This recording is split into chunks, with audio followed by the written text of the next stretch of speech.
Imposter syndrome. Imposter syndrome. Ever heard of it? Even if you haven't, I can bet money you've experienced it. It's defined as a psychological pattern in which someone doubts their skills or talents and believes they do not deserve all they have achieved. In a time when many people are working from home and are sorely lacking in the face-to-face interaction department, it's difficult to determine what constitutes doing a good job anymore. I'm the kind of person who desires feedback, whether that's a pat on the back or an email telling me a project needs a little more work before it can be deemed complete. During this pandemic, reassurance is nice. With all the craziness happening in the world today, you start to wonder, do I even deserve the job I have? Families are starving and struggling to keep a roof over their heads. Loved ones are being lost daily and don't even get to hold someone's hand while saying goodbye for the last time. Politics are sowing hate on both sides of the aisle, which only adds to the divisiveness we are experiencing in this time when we have to imagine what someone's smile looks like because we are wearing masks, rightly, to prevent the spread of COVID-19. This leads those who have been affected to wonder, what did I do to deserve this? Inversely, those who have been unaffected may develop survivor's guilt, asking, why am I the one who's safe? Naturally, I don't have an answer to either side of the question.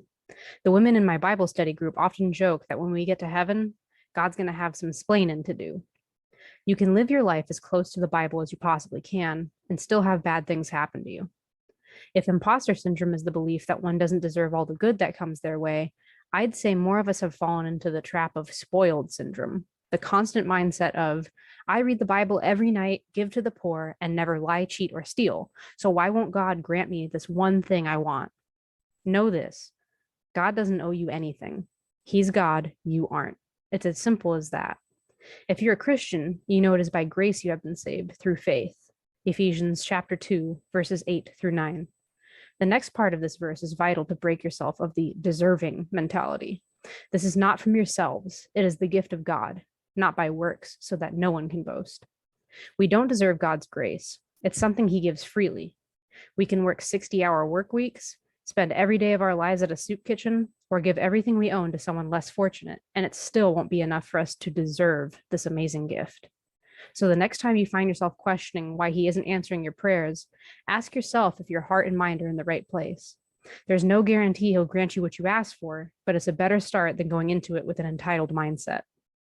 Rejoice always, pray without ceasing, give thanks in all circumstances, for this is the will of God in Christ Jesus for you.